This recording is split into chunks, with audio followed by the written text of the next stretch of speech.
What's APLers here with a quick week one review.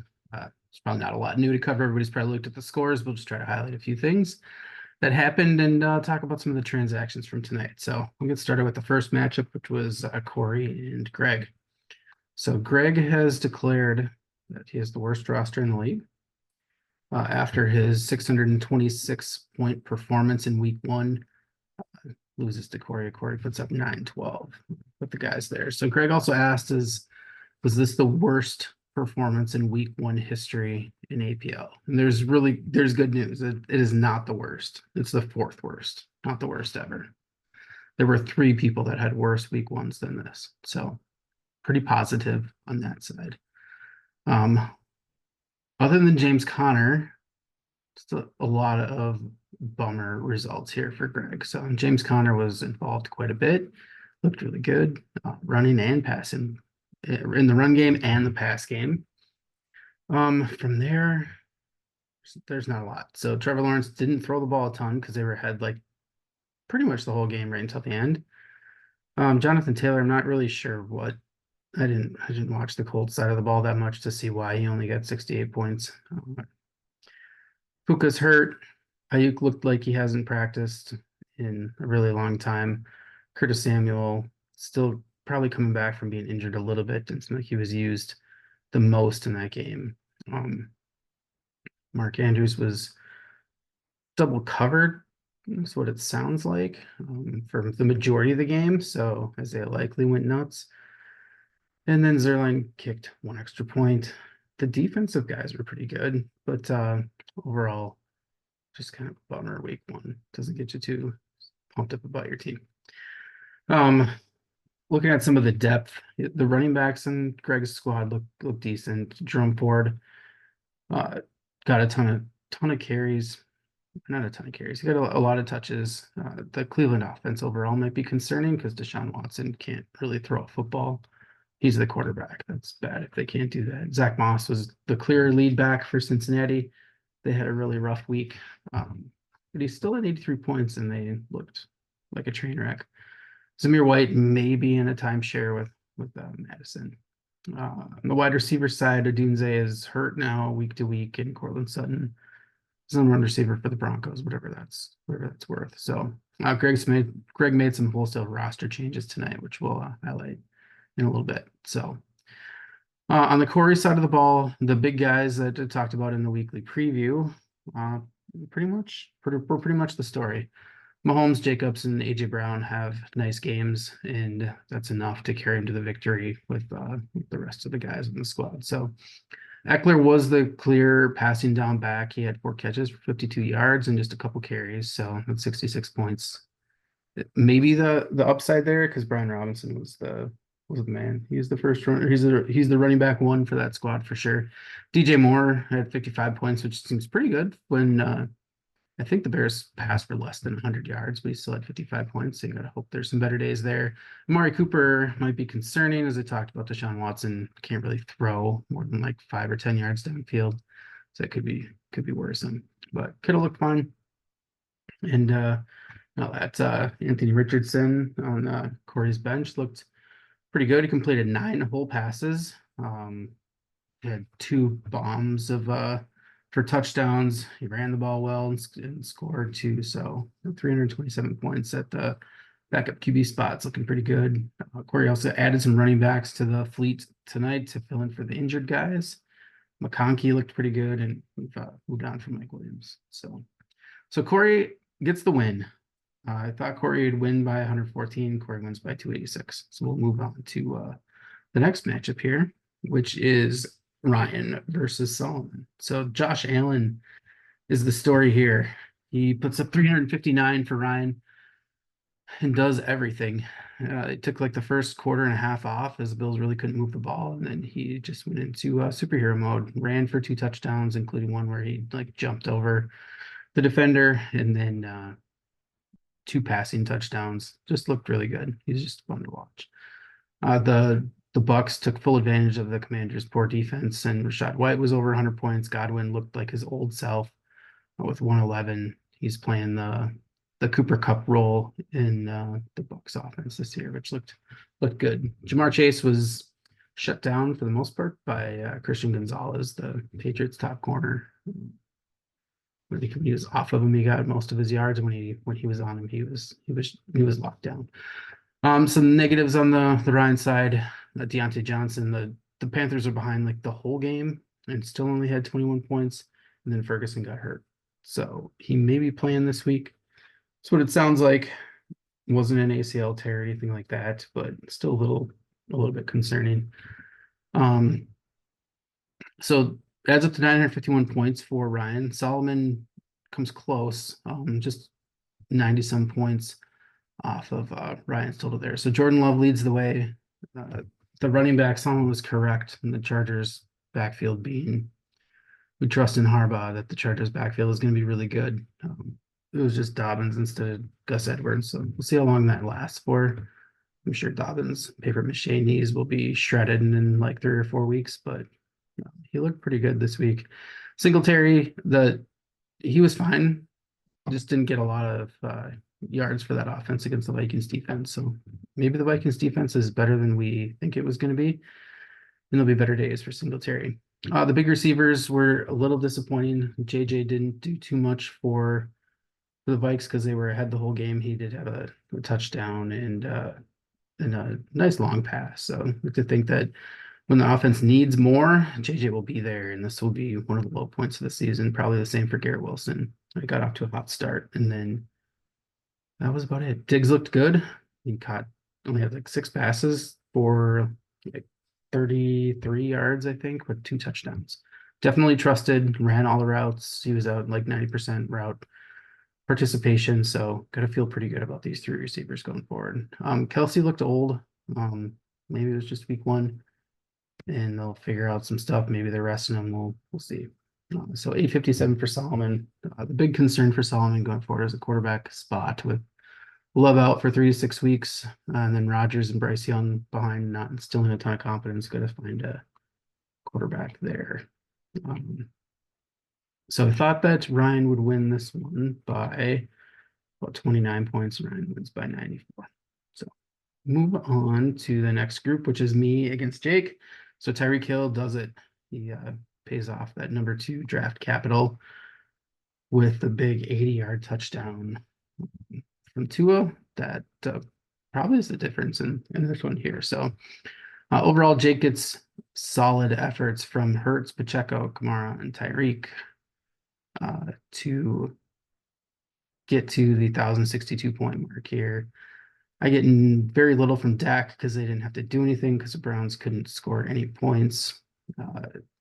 And then London and Harrison are complete waste, and Trey McBride is pretty useless as well. So disappointing loss from my side, and you get 0 production from those guys. The bright spots, Rashee Rice looks like he's not going to be suspended, and looked pretty useful in the Chiefs offense, and the running backs looked pretty good. On the Jake side going forward, Devontae, maybe concerns because that offense wasn't super fun for the Raiders, and it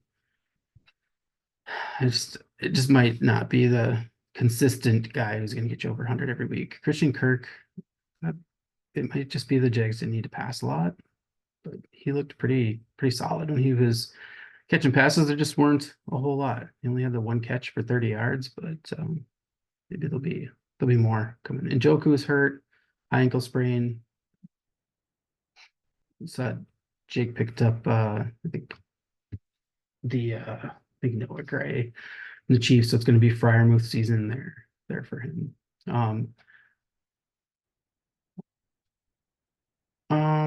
And the running backs for Jake and the backups here, Rico Dowdle definitely was the Zeke show there. Just wonder if that's sustainable for the season. And then it's got Javonte, kind of like thought he would look better. He looked slow, I thought, when he was running. And then Julian McLaughlin was dropped today. So the wide receiver backups, Keenan Allen, with the Dunze out, it might be a nice spot for Keenan to get a lot more volume, assuming the Bears can pass the ball more. And then I didn't see much of Ridley. On my side, pretty happy with the depth those guys. Just wish my starters went to been shit. So thought that Jake would win here by 37 and actually wins by 58. So Jake moves to 1-0. Kicker season for Tank last night. Jake Moody comes through and gets a big 256 points and kicks Tank to the win. 6 field goals is the headline here. So on the today's side, you got CJ Stroud. I thought he was fine. They didn't probably pass as much as they would hoped. They had 30 carries to Mixon. So I think there's going to be days where there's going to be a lot more passing. Bijan looked good. He was like the whole offense. He ran a ton, passed a ton, or caught a ton of passes. Just maybe some overall concern about the effectiveness of the Falcons offense as a whole. Maybe it is Penix's season way sooner than we thought it was going to be. Receivers looked good first today. Debo did his thing. Cooper Kupp is maybe the steal of the draft. He's like a 7th round pick first today. With he looked like his old self, and with Puka out, he's just going to be fed. So that's going to be a great value for today. There, Neighbors, I think looks good. Just it's still the Giants, so that's the concern long term. The tight end Laporta, all the tight ends were bad this week.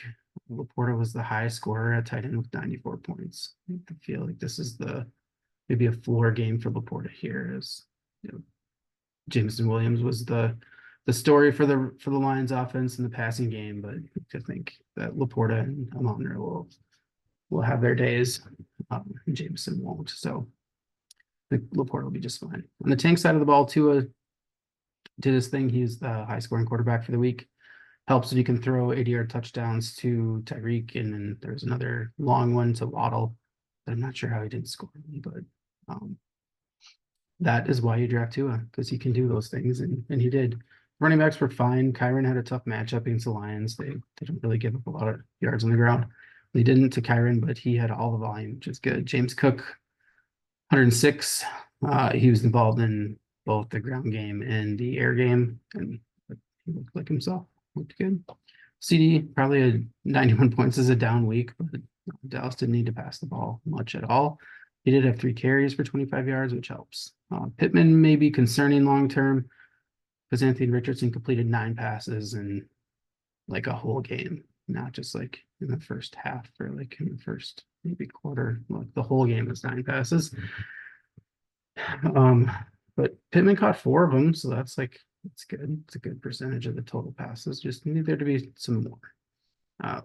He's like not super accurate either, so maybe a little worried long term about him. Zay Flowers was fine. Targeted a ton. Was all like at the line of scrimmage. It was fine. Dalton Kincaid did very little. Kind of surprising. Read some stuff post game saying that the Cardinals did everything they could to take Dalton Kincaid away. So maybe that's fine going forward. But Jake Moody stays the day. Today comes out with the tough luck loser. He's the 2nd highest score for the week and comes away with the loss. Look at the depth for these guys. Today's running backs look okay. Brian Robinson I said that was probably a poor pick, but maybe it wasn't. He's got 112 points this week and was the clear lead back. Swift and Jalen Warren, hoping to see more in week 2 out of those guys. Terry McLaurin, hoping to see more there too. He only had 2 catches for 17 yards. That offense did move the ball okay. So maybe there's better things that come in. Brian Thomas looked good as a rookie for the Jags. On Tank's side, the running backs are all fine. Stafford had a really nice score this week too. And Jaden Reed, 215 on the bench, is going to feel good about that. Then Addison and Hawkinson are both IR guys this week that got made roster moves for. And then the last matchup of the week here, we have that big extra picks guys. So Brandon Aubrey is the story of the game here. So Ross gets lackluster games from most of his team. So Goff with 252 is not great. McCaffrey obviously is a surprise sit. Even if Ross guards against that and starts Ken Walker, he's still not going to come out on the winning end here. Gibbs The timeshare was the same as it was last year. It was more Montgomery than Gibbs. That'll change a little bit during the season, but we're hoping for more of a flip to Gibbs. But 98 points, he still looked really good when he was out there, just not getting the ball as much as you'd hope. Collins and Nico looked. I thought Nico looked dominant. A bunch of the contested catches that he took down and was clearly trusted by Stroud. So not too worried about Dell and Diggs taken away from him for the season. I think Nico will be really good. Waddle had one long one and was a little concerned about a concussion early, but he came back and played a lot. It still plays for the Saints, so it's a concern. Pitts, maybe a concern with the overall Falcons offense. So I think maybe it couldn't have gotten much worse for Ross this week. I know he's not super excited about the result and the overall status of the team right now. On the Daggy side, you get some big games, and that's what you're going to do when you get the big guys that you went up and picked. So he got Brees, tough matchup against the 49ers, still gets over 100 points. Saquon went nuts against the Packers on Friday for 194, and then gets a huge game out of Brandon Aubrey for 208.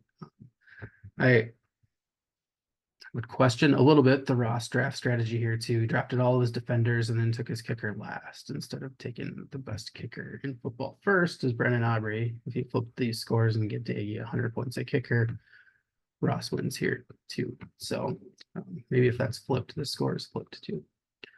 Overall, the Daggy roster did what you might expect each week. He's going to get some big performances that can cover up for guys that didn't show up, like Amon-Ra with 3 catches for 13 yards, or DK with 3 for 29 is covered by, he moved up into the fourth and took Mike Evans, and he goes up to 106 points with a couple touchdowns and 5 catches. So maybe unexpected, the super team goes down in week 1 to Daggy. Thought Daggy would win by 77, but Daggy wins by 196. So that is the rundown of all the matchups. The weekly awards here, I didn't do the top performers at each position because I was lazy and wanted to go to sleep, so I didn't do that.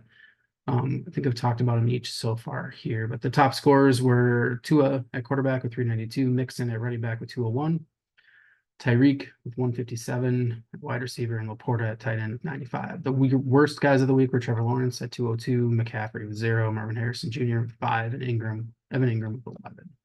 So weekly awards here are going to go with MVP to Jake Moody. That was an unexpected win from Tank, and it's all about that guy that did it. The Rodder of the week, McCaffrey sitting out when all indications were he was going to play. It sucks pretty bad. The no shit, like the start that didn't seem like it would make sense, but actually played out really well. I didn't really see anybody this week. I thought all the starts made a lot of sense for who people started. Nobody was really surprising or anything like that. The one to done that is the Young Ho, as I talked about in the last one. I just would have drafted Brandon Aubrey first and maybe would have won. But should have started.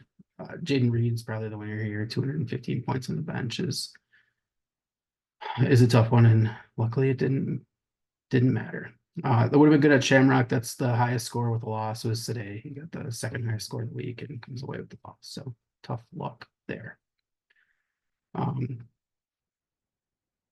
Transaction summary.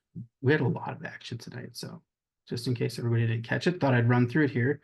So Corey does a bunch of moves post bidding. So he adds Tyrone Tracy and Khalil Herbert to the backfield to fill in for Brooks and Chubb.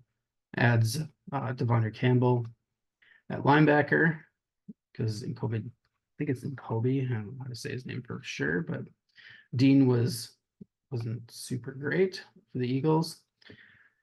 And just looking up here to see what can't see. So we'll move on. And then Alec Pierce is the deep shot guy for Richardson that he caught, I think, both of the long bombs. So he takes a spot on Mike Williams and Corey's roster. Daggy moves on from Kirk Cousins. He's seen enough after 1 week from Cousins. Get the fuck out of here. I'll add Bucky Irving to the backfield, who looked really good in cleanup time for the Bucks, and maybe he'll get some more carries and cut into the workload of Rachaad White. I spend a ton of money on J.K. Dobbins, hoping that his shredded lower half turns into something for the whole season. I agree with Solomon that the Chargers run game is something that's worthwhile right now. Looks like Dobbins is the guy. We'll see how long that plays out for. And then added Mayfield instead of Darnold. Wasn't really unhappy with Darnold. I didn't think they needed to throw the ball a lot, but I think there was concern about Mayfield and not having the offensive coordinator there this year, but it seemed to be okay after week 1. So I'm taking a shot on the backup quarterback. Greg revamps the receiving crew here with Nakua Nudinze on the IR and Samuel not being effective. Adds Lockett, Shakir, and Shaheed, all guys that did well in week 1. And then add Zach Bond, I think he was the number 1. Yeah, 93 points in the first week. Looked pretty dominant for the Eagles. There adds him as Antoine goes in the IR. A few more moves here. Jake adds Jamal Williams as the Kamara handcuff and ditches Julian McLaughlin, and then adds Noah Gray for the Njoku IR. Ross drops $71 on Jordan Mason to take the McCaffrey spot. Next highest bid there was $21. So Ross probably betting he's not going to need to spend a lot of his money, so he might as well go lock up a guy for this week. He also has questions at running back because not sure what's going on with Ken Walker and Mostert. I'm not sure what's going on with those guys. So definitely needs a guy to start. So between McCaffrey and Mason, he has that. And then Cooks takes the Higgins spot. Cooks was fine. And then Wright is the upside play for the Dolphins with Mostert out. So added him after waivers passed. Ryan gets the ETN handcuff with Bigsby, who looked really good. So they gets probably the best tight end that's out there with Parkinson for his backup. What, $33? Ryan was a close second bid there at 29, and add some defense, and then picks up a couple guys of Demarcus Robinson, who should be the number 2 for the Rams, and then Tucker Kraft played more snaps than Musgrave at tight end for the Packers, so he'll take the spot until Hawkinson comes back. So pretty active night tonight with almost everybody making a move there and revamping the roster. So it's fun to see. So looking at the standings here, this is how everything shakes out. I still need to get the division pictures updated, which I'll probably do tomorrow. But Daggy and Corey take the lead in our division with me and the super team and Greg all at 0-1 there. So our point totals don't look too impressive overall as a division there. In Jake's division, fucking Tank is in the lead there with the high score for the week. Ryan and Jake also had 1-0. Ryan gets the 2 spot right now just based on the division win. And then Sade with a nice score there in 4th, and then Solomon there at 0-1 with Sade. So looking forward to week 2. It's me versus Corey and Daggy versus Greg in our division. And then Tank versus Jake and Sade versus Solomon in the other division. And then the interdivision matchup is Ryan versus Ross. So looking forward to the games coming up this week, and good luck to everybody. See you later.